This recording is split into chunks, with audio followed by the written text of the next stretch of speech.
Olá, olá, 19 de março de 2021, amanhã completa um ano do registro oficial do primeiro caso de Covid-19 no Maranhão. Por isso, a edição de hoje é especial. Confira os destaques. A dor pela partida, a esperança de quem se recuperou. Veja como os maranhenses enfrentam a pior crise sanitária e hospitalar da história.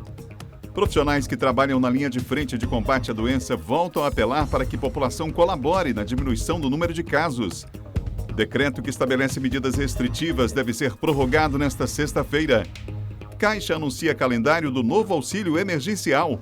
Fique ligado na TV Difusora e tenha um bom dia, Maranhão.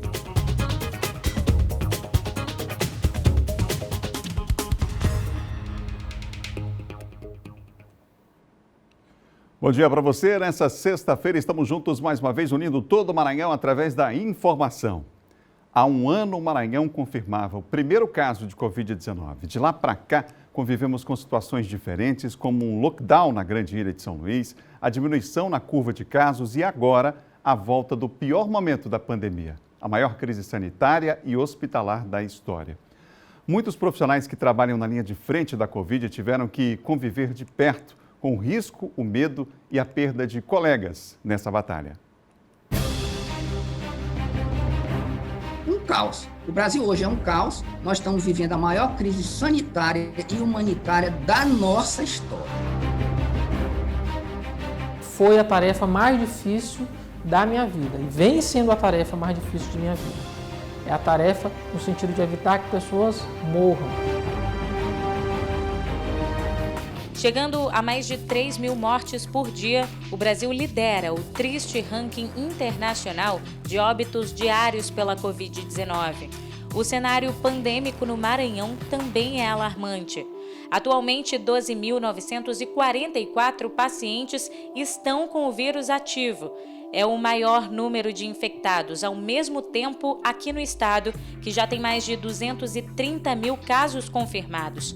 Em contrapartida, o número de leitos oferecidos já foi muito maior. No ano passado, chegou a 752 clínicos e 240 de UTI.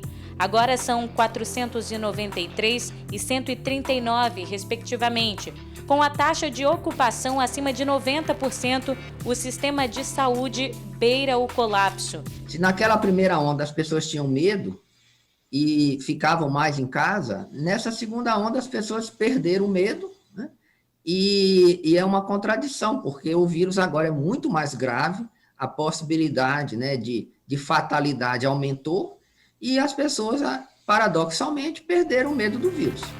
A preocupação com a disseminação do vírus ficou mais grave após a confirmação da variante P1 na região metropolitana de São Luís. Oriunda de Manaus, segundo a Fiocruz, tem carga viral 10 vezes maior em relação à cepa original e é mais letal. Até quem tenta salvar vidas tem sido vítima da doença. Dos mais de 5.500 óbitos pela Covid-19 no estado, 75 foram de profissionais da saúde que estavam atuando na linha de frente de combate à pandemia quando foram infectados. O profissional que atua na rede pública, ele está dentro da área particular. Então, você vê aí o grau de exposição desse profissional. E com a adoção dessa jornada 12x36, então, está assim o caos mesmo. Então, psicologicamente e fisicamente, o nosso trabalhador da saúde está mesmo saturado. A esperança chega em vidros pequenos e tem sido aplicada em 2 etapas. São 2 doses que deixam as pessoas menos propensas à contaminação e diminuem o risco de morte. É através da vacinação que se espera vencer essa batalha. Foram cerca de 3 ou 2 dias de organização em relação a tudo. Estrutura, RH, material, para darmos início à vacinação. Tão logo que recebemos as vacinas no dia 19 pela manhã e nesse mesmo dia à tarde já estávamos recebendo o público dos profissionais da saúde para receberem a tão esperada dose de esperança, que é a vacinação. O problema é que ela tem chegado a passos lentos, enquanto o vírus se espalha cada vez mais rápido. Infelizmente, a gente poderia ter aproveitado a pandemia para unir o país, num sentido só. de enfrentar a doença, de enfrentar o vírus. Isso que nos une nesse momento. E a gente, infelizmente, aproveitou essa oportunidade para travar uma guerra política que está levando todos os lados a fracassarem na guerra. 20 de março de 2020, o dia em que o primeiro caso de coronavírus foi confirmado aqui no Maranhão. O perigo invisível trouxe mudanças que permanecem escancaradas, literalmente bem na nossa cara. A máscara traz proteção tanto para quem usa, quanto para quem passa perto. O uso ignorado por algumas autoridades e repetido por parte da população, segundo especialistas, permanece sendo uma das principais armas nessa guerra que o mundo inteiro trava contra o vírus. Por isso eu reforço, por favor, vamos redobrar os cuidados, usem máscara, álcool em gel, evitem aglomerações e protejam os seus. A técnica de enfermagem Egli Martins foi a primeira pessoa no Maranhão a ser imunizada. Durante toda a pandemia, ela tem atuado incansavelmente em 2 hospitais da capital maranhense. 1 ano após o primeiro caso da doença, ela segue trabalhando. Entre tantos protocolos sanitários, observe, mesmo vacinada, ela usa 2 máscaras. O combate ao vírus não é obrigação só deles. Todos nós podemos e devemos ajudar. Continua se cuidando, fazendo a higienização das mãos, usando as máscaras, evitar isolamento e dar continuidade, né, nas precauções. Porque essa doença é grave, tá indo, muitas pessoas são muitas perdas.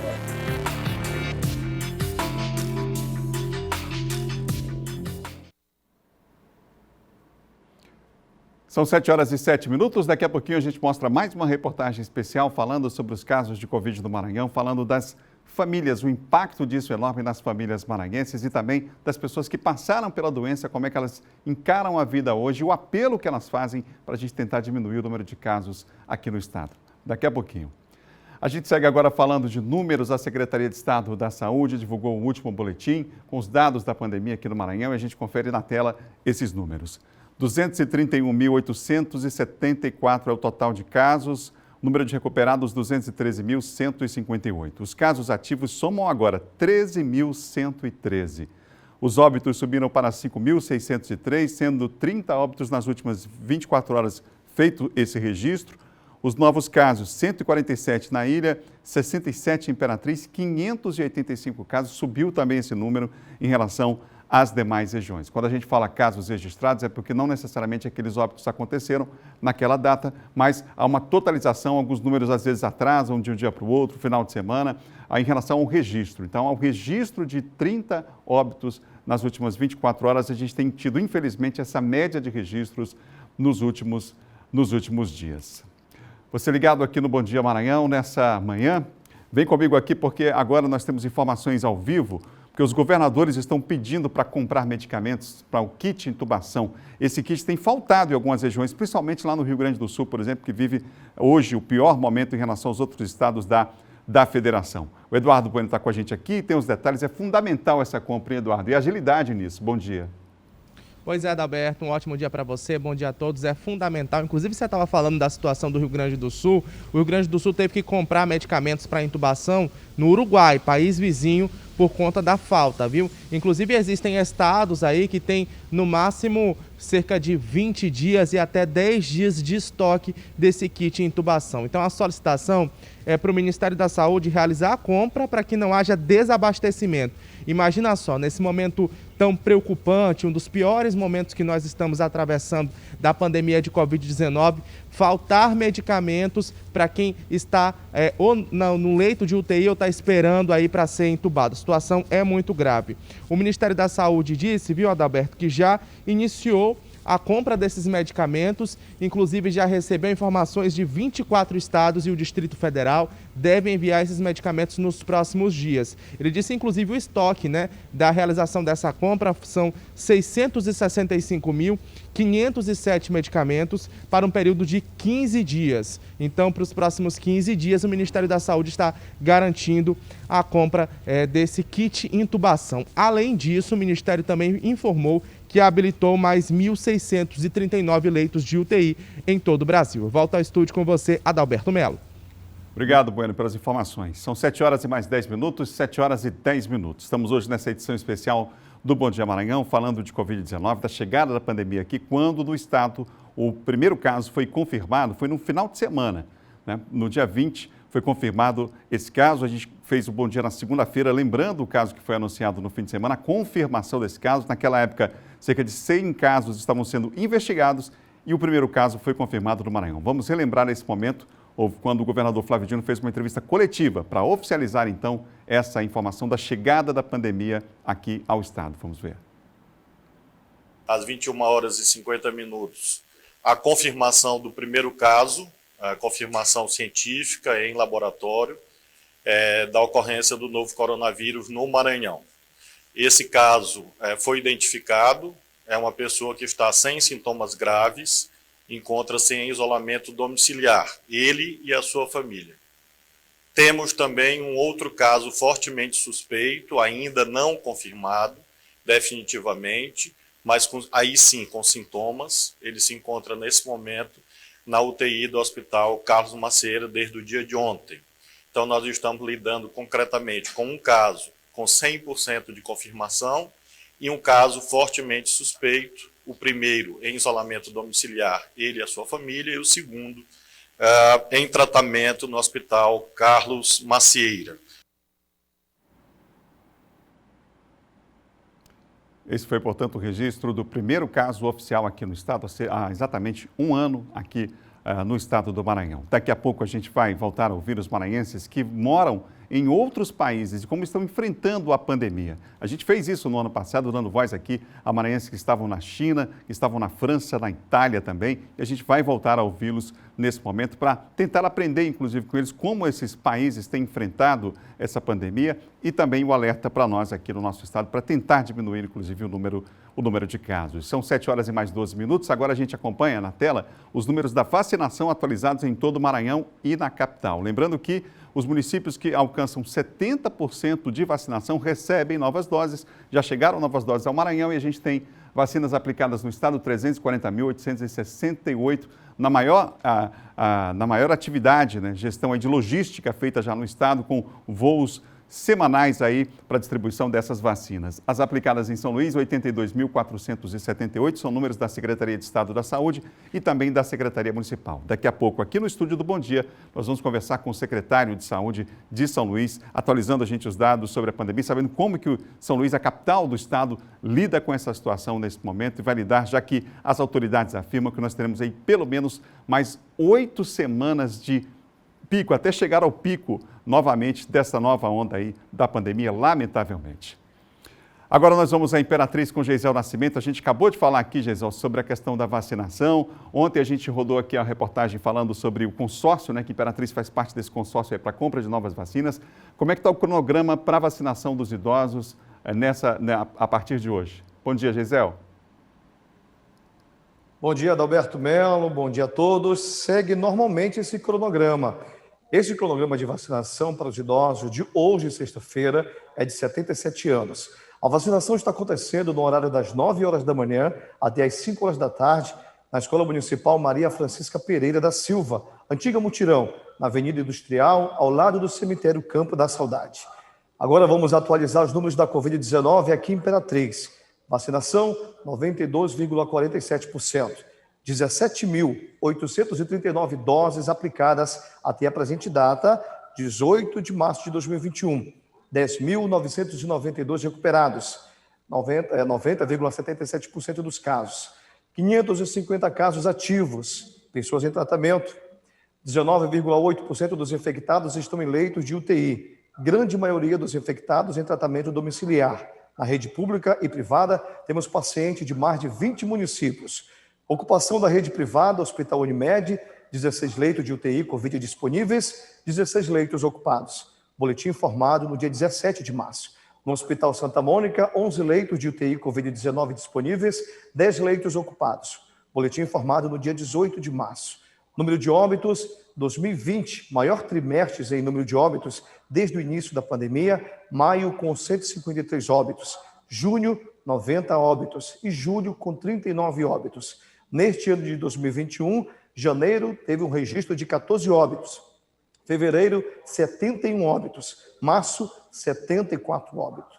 Todas essas informações são documentos recebidos até a data de ontem, dia 18 de março de 2021. Em março de 2020, no ano passado, foi registrado e divulgado o primeiro caso de pessoa infectada pelo novo coronavírus. Foi o médico Luciano Danda. Ele fez o teste em São Paulo e veio em seguida para o Maranhão, antes de receber o resultado do exame. Em um vídeo postado nas redes sociais, o médico disse que fez o teste em São Paulo, mesmo sem sintomas, para saber se estava com o novo coronavírus, por ser do grupo de risco como profissional da área da saúde. Mas em seguida viajou para Imperatriz, onde mora com a família, antes de receber esse resultado do exame. Na época, o secretário estadual de saúde, Carlos Lula, se manifestou, dizendo que o caso do médico não entraria na lista de casos confirmados de coronavírus no Maranhão. O médico gravou um vídeo na época e disse a seguinte informação, abre aspas, viajei utilizando máscara, álcool em gel e não estive em compartilhamento com ninguém. Tenho me mantido em quarentena e assim vou me manter pelos próximos 15 dias, como é orientado pelo Ministério da Saúde. Eu estou bem, como falei, assintomático, explicou Luciano Danda em uma postagem nas redes sociais. Fecha aspas. Essa foi a nossa participação de hoje, viu, Adalberto? Desejando a todos uma ótima sexta-feira, um excelente fim de semana. Eu volto no estúdio na capital com você, Adalberto Melo. Muita saúde, muita paz, Gisele. 7 horas e mais 16 minutos, 7h16. Você ligado aqui no Bom Dia Maranhão nessa edição especial. No próximo bloco, nós vamos voltar a dar voz a maranhenses espalhados pelo mundo e saber como estão enfrentando esse momento de pandemia. Nós voltamos já, depois do intervalo, com informações aqui nessa edição especial do Bom Dia Maranhão. Vamos falar ainda hoje, aqui ao vivo, entrevistar o secretário de Saúde de São Luís sobre como que a capital maranhense enfrenta nesse momento a pandemia. E daqui a pouco, uma reportagem especial falando também sobre a dor nas famílias que perderam entes queridos para a Covid-19 e a esperança daqueles que passaram por esse momento tão difícil. A gente volta já, depois do intervalo.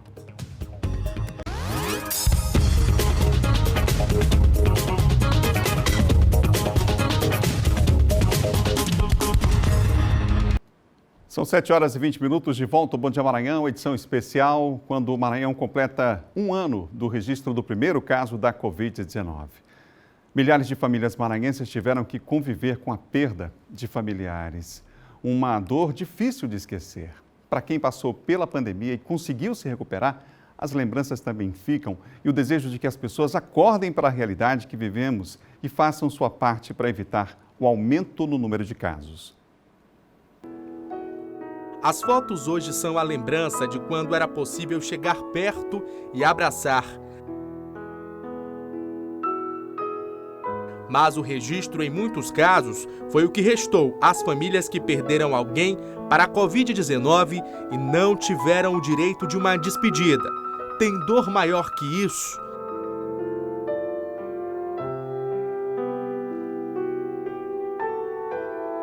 Agora imagine perder 3 familiares em um curto espaço de tempo. Foi o que enfrentou a Amanda. No mês passado, ela perdeu de uma vez só o pai, o ex-marido e a ex-sogra. E a gente vai tentando se acostumar com a saudade, né? E com tudo que a gente passou. Foi um trauma muito grande, né? Vendo os familiares sofrerem e a gente não poder fazer nada. Os relatos vão se acumulando na porta dos hospitais. Do início da pandemia para cá, foram mais de 5.500 óbitos registrados. O vai e vem das ambulâncias mostra o que parece estar longe do fim. À medida que a pandemia avança e a quantidade de pessoas contaminadas aumenta, a sensação que dá é que para a população em geral são apenas números. Mas para quem vive a realidade das unidades de saúde ou tem algum parente internado em estado grave, tem a real dimensão do problema e também sabe a importância que cada uma dessas vidas tem. Quando a gente olha os números, são números estatísticos. Quando o problema, um familiar, um conhecido é próximo, deixa de ser estatística e passa a ser uma pessoa. Ser um pai, ser uma mãe, ser um filho, seu irmão, seu vizinho, seu amigo. Então, você sai da estatística de um número frio para uma pessoa real, que vive, que viveu igual a você. Ana Cláudia faz parte do grupo de profissionais da linha de frente. É na unidade de terapia intensiva, onde trabalha, que ela viu, no último ano, o capítulo final de muitas histórias. Drama que parece estar se encaminhando para um trajeto perigoso, o da falta de leitos e de profissionais para atender a demanda de pacientes. Nós vamos chegar a um momento de saturação de recursos, não só recursos humanos, mas também recursos materiais. Então, hoje a gente vive uma falta de insumos, porque a demanda aumentou muito, muito, muito. Então, você tem uma falta não só de recursos materiais, de medicamentos, de equipamentos, mas também a falta de recursos humanos capacitados. Mas pela porta da frente das unidades hospitalares também saiu a esperança de quem conseguiu se recuperar da doença. Cláudio Barros Júnior, de 28 anos, o primeiro a sair da UTI do Hospital Universitário, se emocionou ao falar dos dias de incerteza que vivenciou. De longe, esse momento foi o momento que eu passei mais perto da minha morte, da angústia e do medo. E de tudo. De ter ficado longe da minha família, da minha princesa, que é a minha esposa. Mas eu sentia que cada um de vocês estava comigo. Queria agradecer a cada técnico, cada auxiliar de limpeza, cada enfermeiro, cada médico, cada nutricionista e cada um que esteve até aqui comigo. Tiago é jornalista e também está na lista dos recuperados, que, segundo o último boletim da Secretaria de Estado da Saúde, passa de 212.500. Ele sabe bem o alívio que dá estar entre as pessoas que conseguiram vencer a doença. Eu, felizmente, passei por essa barra, estive só numa enfermaria, né? Do lado tinha uma sala com 6 pessoas em estado mais grave que o meu. Mas a gente sente a dor das pessoas, sente a angústia do profissional de saúde ao te ver passando mal e às vezes não poder fazer nada. O que eu vou fazer? Coloco um soro, né, dá um medicamento e aí tem a espera do efeito, mas enquanto isso você acaba ficando à mercê da sorte. Sentimento compartilhado pelo Camilo. Hoje recuperado, ele lembra o quanto era difícil manter contato com os filhos e ficar isolado dentro de casa. Eu só levantava para ir ao banheiro, né? Praticamente, eu comia dentro do quarto, eu ficava o dia todo deitado e minha filha só ficava só da porta dando tchau. Então isso para mim era muito dolorido, porque a gente tem a preocupação, né?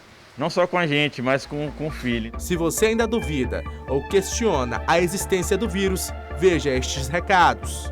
De fato, se cuide, né? Eu não vou dizer que a pessoa está imune a não pegar, mas que se ela se precaver, ela vai conseguir ter bons resultados. Se protejam e que protejam os seus. Quando você se protege, você protege a sua família, você protege os seus amigos.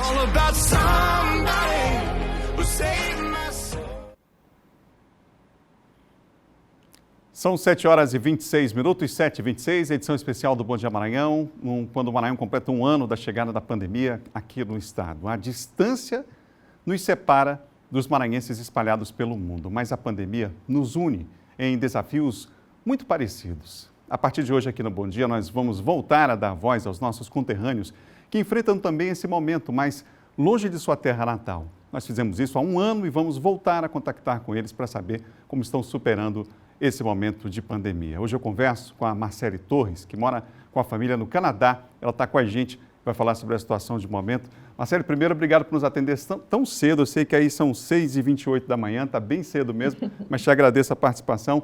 Você, nesse momento, fala de qual província, Marcele? Bom dia. Bom dia, Adalberto. Bom dia a todos que nos assistem aí no Maranhão. Nesse momento, eu falo aqui de London, na província de Ontário. Como é que está a situação nesse momento? A fase é laranja. O que isso significa? Fala para a gente. Isso. Nós, no final do ano passado, dia 26 de dezembro até o dia 16 de fevereiro, tivemos a febre na zona vermelha, tivemos um lockdown, em que a maioria dos estabelecimentos eram todos fechados. e não era permitido você encontrar com pessoas que não morassem na sua casa. Hoje, na zona laranja, você é permitido encontrar com pessoas em ambiente fechado, até 10 pessoas, em ambiente aberto, até 50 pessoas, mas ainda com restrição, né, uso de máscara, uso de álcool gel, é necessário manter a distância de 2 metros entre a outra pessoa. As pessoas respeitaram aí, Marcele, o lockdown, porque ele foi de 26 de dezembro até dia 16 de fevereiro, não é? As pessoas respeitaram de fato esse tempo? Havia multa? Como é que funcionou? Então, houve algumas pessoas que não respeitaram, assim como a gente consegue ver ao redor do mundo todo, mas o governo aqui ele é bem rígido, então eu soube de casos de pessoas que a polícia foi à casa e o dono da casa recebeu uma multa e cada pessoa que estava na casa de convidado também foi multado. A gente tem tido algumas dificuldades aqui, está acompanhando, claro, aqui no Brasil, em relação ao cumprimento de algumas medidas. Para a gente falar aqui, né, resumidamente, nem máscara as pessoas querem usar. A gente continua vendo as praias lotadas, alguns bares. Essa semana aqui, numa noite só, dezenas de bares foram fechados por conta do descumprimento. O que você diria aos maranhenses que nos assistem nesse momento, Marcele, sobre a seriedade de encarar esse momento pensando em você e também no outro?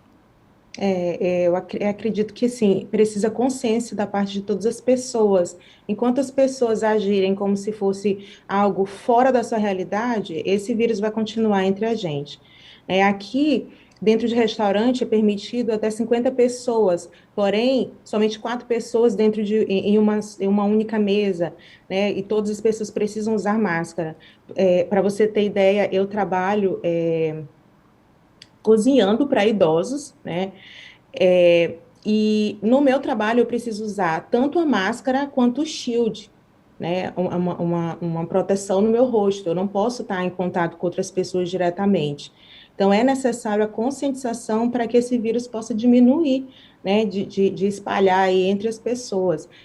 Porque é muito sério, é muito grave. Aqui a gente consegue ver um pouco mais de consciência das pessoas. Os bares aqui são fechados a partir de 10 da noite até 5 da manhã. Qualquer estabelecimento de entretenimento é fechado aqui. Nem o estabelecimento é permitido vender bebida alcoólica a partir de 10 da noite, porque senão é multado. Então, eu acredito que quando eles atingem o bolso, atingem a parte financeira, as pessoas elas ficam com um pouco mais de receio, né?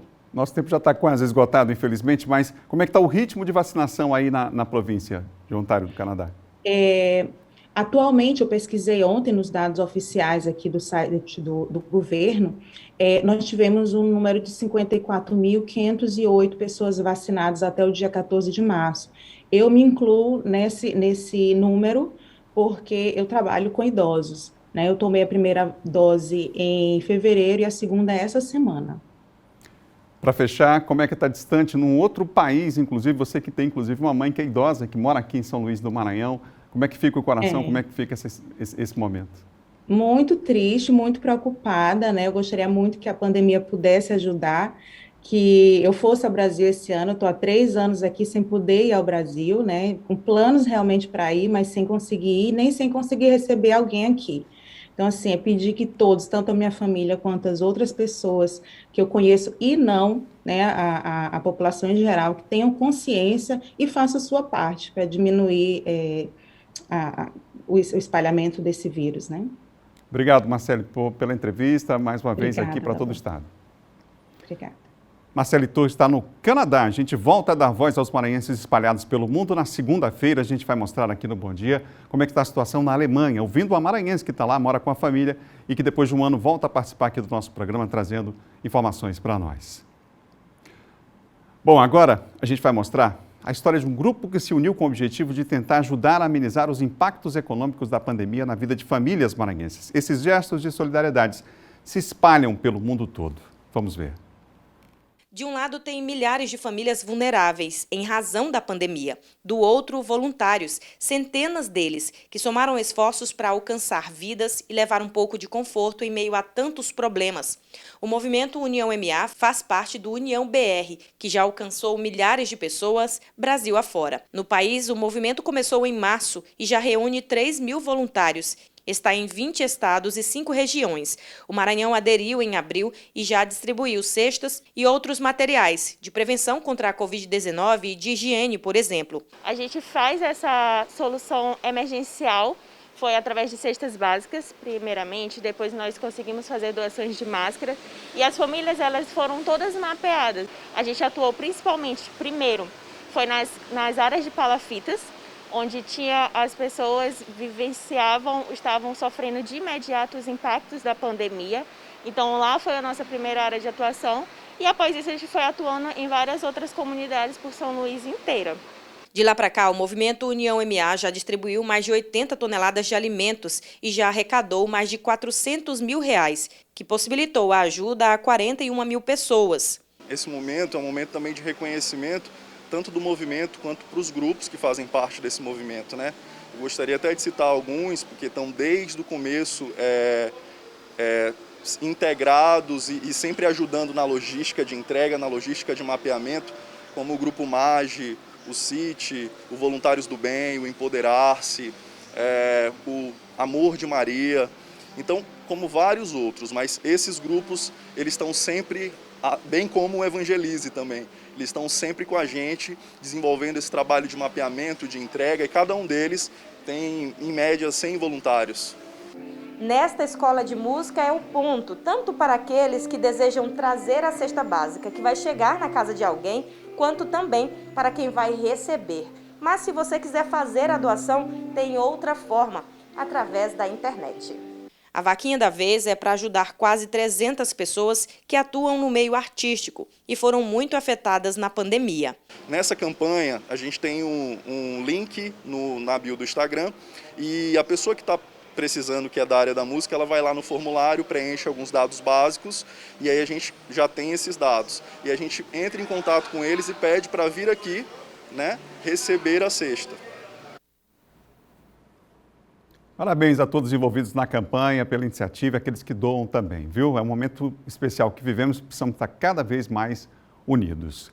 O presidente da Caixa Econômica Federal, Pedro Guimarães, anunciou ontem que o calendário de pagamento da nova rodada de auxílio emergencial está pronto. As datas de pagamento, no entanto, dependem de validação do presidente Jair Bolsonaro, que entregará ao Congresso Nacional as medidas provisórias que autorizam a retomada do benefício social. Inclusive, hoje vai ao Senado, vai mandar ao Senado, então, essa medida. Em entrevista coletiva, Pedro Guimarães informou ainda que desta vez a instituição financeira está mais preparada tecnologicamente para retomar o pagamento nas agências e por meio do aplicativo Caixa Tem, de modo a evitar aglomerações. A gente vai ver se na prática vai funcionar esse avanço nesse novo momento, digamos assim, do pagamento do auxílio emergencial, que agora, inclusive, as pessoas apenas como a gente viu ainda há pouco no nosso giro de notícias, apenas uma pessoa da família vai ter direito, então, a esse benefício. A gente vai trazer mais detalhes ao longo das outras edições. No próximo bloco, o drive-thru de vacinação no Sítio Rangedor vai ser encerrado hoje. Você vai ver também depois do intervalo aí uma entrevista com o secretário de Saúde de São Luís, que vai falar sobre o enfrentamento da pandemia aqui na capital do estado. Nós voltamos já, um instante só.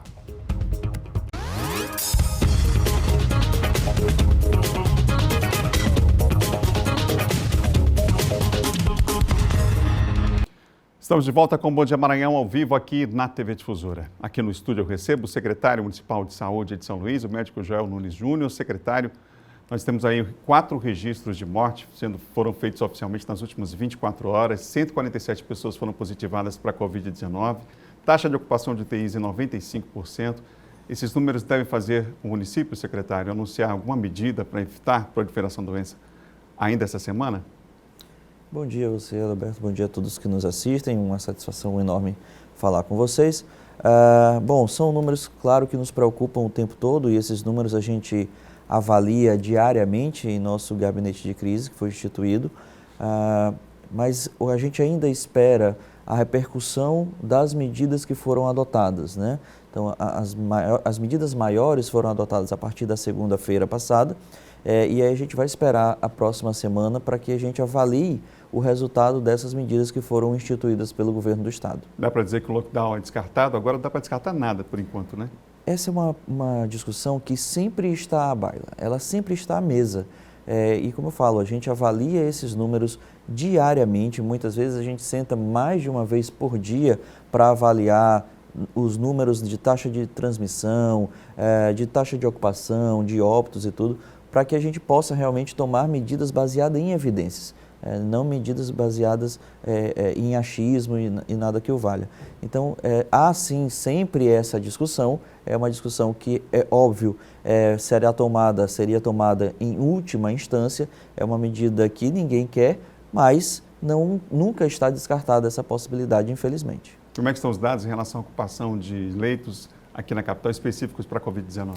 Bom, em relação aos leitos do município, nós, através da iniciativa do prefeito Eduardo Braide, nós conseguimos disponibilizar para a rede municipal de saúde 120 leitos, dos quais 30 leitos de UTI, 90 leitos de enfermaria clínica, e aí incluídos os leitos de suporte avançado, e nós, dados de ontem, tínhamos uma taxa de ocupação desses leitos em torno de 70% dos leitos de UTI.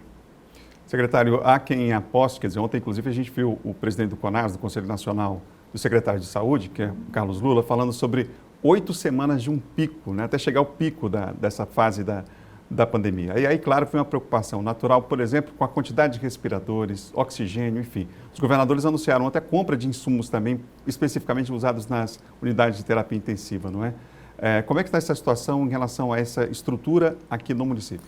Bom, em relação aos respiradores, nós temos hoje uma quantidade satisfatória, temos ainda a vinda de aproximadamente 30 respiradores direto do Ministério da Saúde e ainda fizemos a compra de mais 19 que também estão para chegar.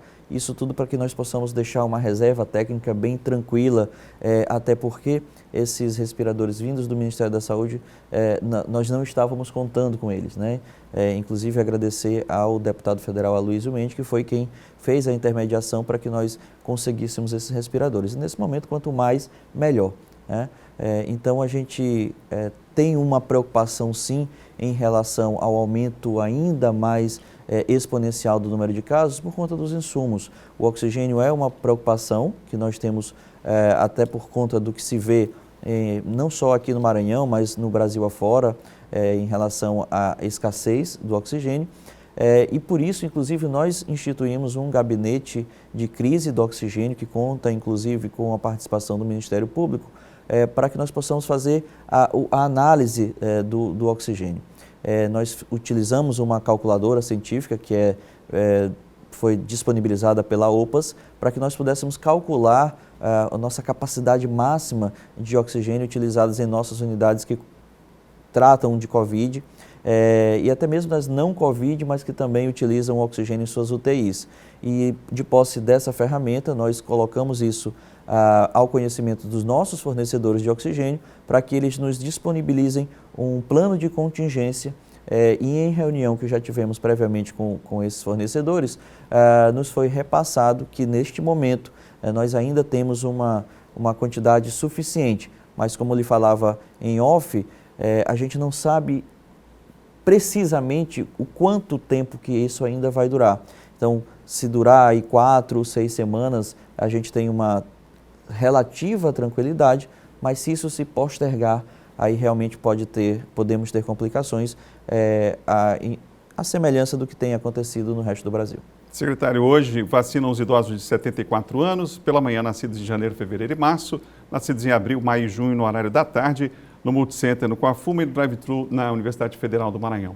Em relação à vacinação, a segunda dose, a gente já sabe que está garantida para quem tomou a primeira. Agora, em relação à primeira dose, até quando o estoque de vacinas Qual é a previsão aí que se tem, já que tivemos já 2 interrupções, claro, não dependendo do município, mas do repasse dessas vacinas? Isso, é importante a gente sempre relembrar que a vacina ela é adquirida pelo Ministério da Saúde, que repassa à Secretaria de Estado, e a Secretaria de Estado faz a partilha aos seus municípios. Nós recebemos ontem uma nova remessa de 10.190 doses e com isso nós podemos hoje continuar a nossa vacinação, aí já descendo a faixa etária e iniciando os idosos de 74 anos, hoje e amanhã, e segunda e terça de 73 anos. Então a gente sempre espera essa vacinação acontecer para que nós possamos ter um saldo e aí sim, de posse desse saldo, nós chamarmos o grupo seguinte para não ter o dissabor de ter que chamar um público e na hora não ter vacina. Então a gente prefere esperar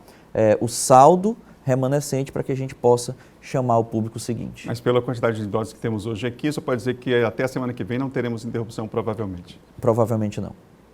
Secretário, obrigado pela entrevista aqui e vamos em frente todos juntos, a população, claro, convocada sempre também para diminuirmos o número de casos, que esse é o fundamental, em especial nesse instante. Reforçar, inclusive, aproveitar e agradecer o espaço, mas para reforçar o uso das máscaras. São Luís tem uma taxa de uso de máscaras inferior a 40%. A gente tem que subir isso para mais de 60% para que nós possamos, enfim, juntos e mitigando esses números da pandemia.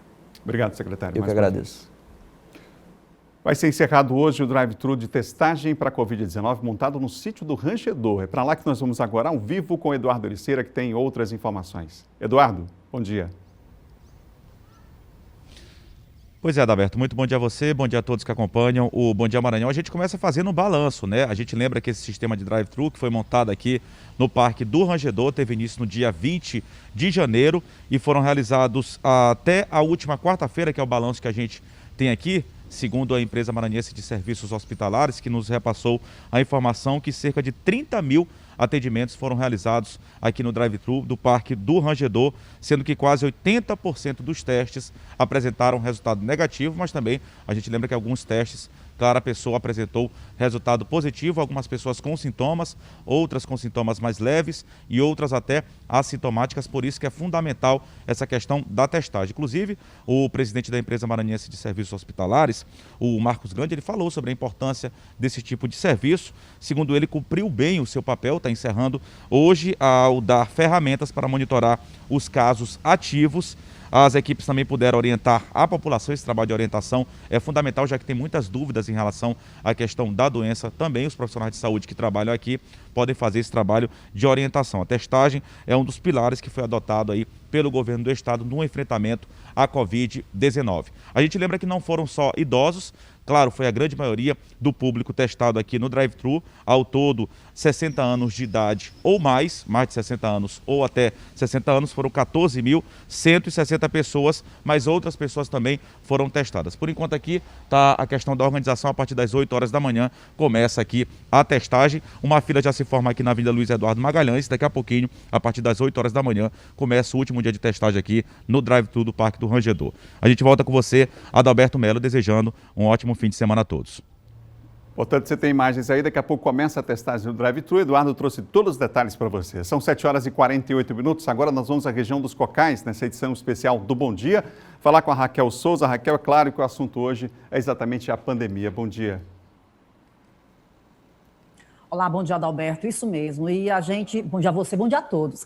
A gente relembra um pouquinho, né, durante esse ano, né, o que tem acontecido em Caxias em relação à Covid-19, né? O primeiro caso registrado de Covid-19 no município foi envolvendo a secretária de Saúde, na época, Socorro Melo, e o seu filho, na época, né, uma grande repercussão na cidade, já que ela é uma funcionária pública e tinha contato com muitas pessoas. Mas de lá para cá, 10 decretos ou foram baixados ou editados pela Prefeitura de Caxias, né, que contém aí, que possui mais de 160 mil habitantes. O município, na época, Adalberto, chegou, inclusive, a declarar estado de calamidade e emergência no mês de abril.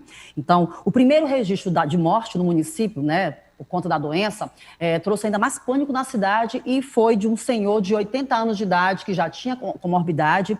Ele morreu no mês de abril do ano passado e já tinha histórico de AVC.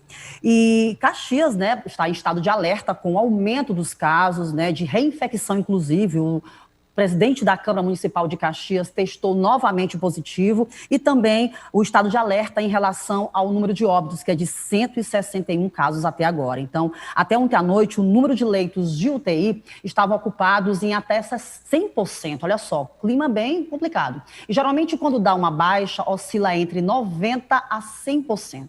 Portanto, todo cuidado é pouco em se tratando de distanciamento social e de medidas sanitárias como o uso da máscara e a asepsia das mãos com água e sabão ou álcool em gel. E lembrando que até agora os casos confirmados somam 7.527, são 77 internações até o momento, 161 óbitos, como eu já falei. Até agora, 14.482 doses de vacinas recebidas e 12.809 doses aplicadas. Lembrando que teve recentemente, Adalberto, uma reunião envolvendo o Ministério Público, tá?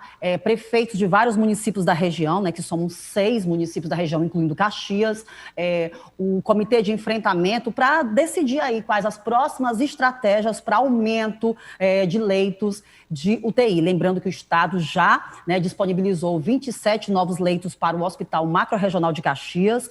Lembrando também que mais 20 leitos no Complexo Hospitalar Gentil Filho, que ainda está ganhando tempo, né, com a reforma do prédio, que é o do Centro Oncológico, que está sendo adaptado aí para receber esses 20 leitos, e até o momento ainda não estão disponíveis. Então, o município está aí na expectativa, né, todos os órgãos de saúde para receber esses novos leitos que possam ajudar aí a desafogar esses casos melhorar a situação, de Covid-19 no município. Adalberto. Obrigado, Raquel, pela informação. Raquel falou ao vivo de Caxias com a informação para nós. São 7h50. Vamos falar de política?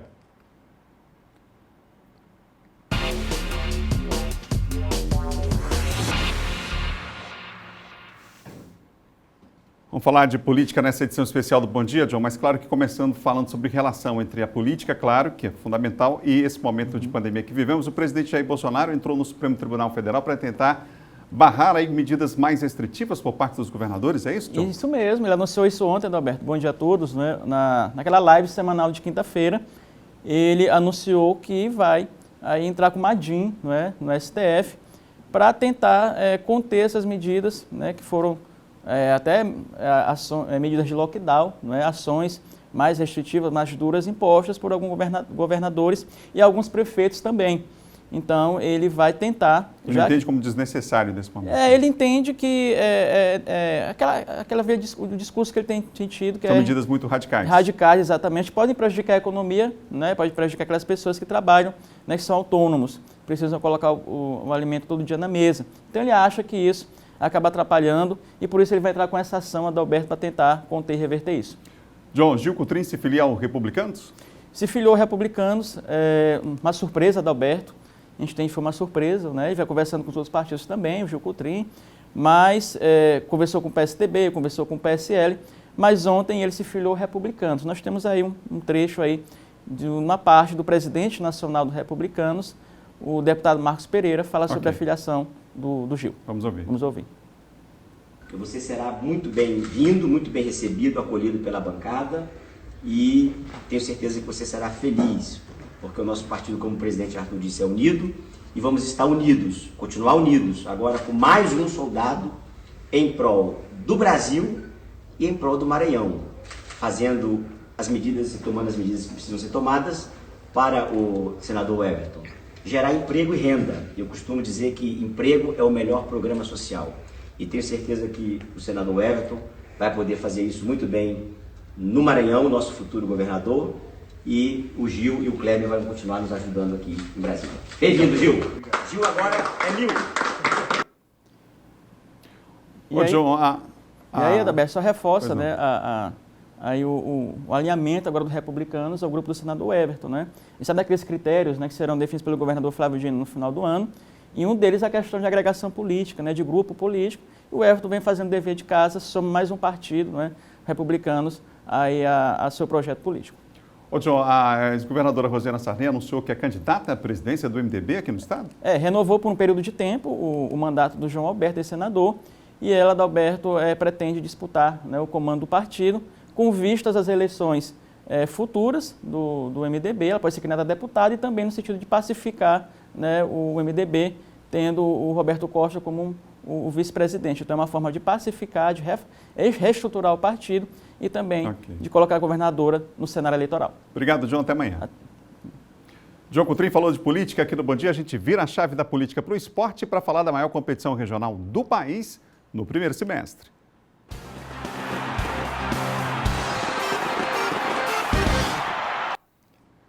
Vamos ver na tela aqui a classificação dos dois grupos da competição rapidinho. Tem o grupo A e o grupo B. Você sabe, os cearenses continuam liderando. O Ceará lidera o grupo A com 5 pontos, o 13 vem em segundo com 5, o 4 de julho também tem 5, o CRB 4, Bahia 4, Confiança 2. O Sampaio está em 7º lugar, precisa vencer nesse final de semana para melhorar a pontuação. Está com 2 pontos apenas e o Lanterna é o Santa Cruz, que não somou nenhum ponto até agora em 3 rodadas. O grupo B tem Fortaleza com 7, o Vitória com 6, o ABC com 5, o Altos tem 4 pontos, o Salgueiro 3, o CSA tem 3 pontos, o Botafogo da Paraíba está lá embaixo com 3 e o Sport na lanterna com 1 ponto.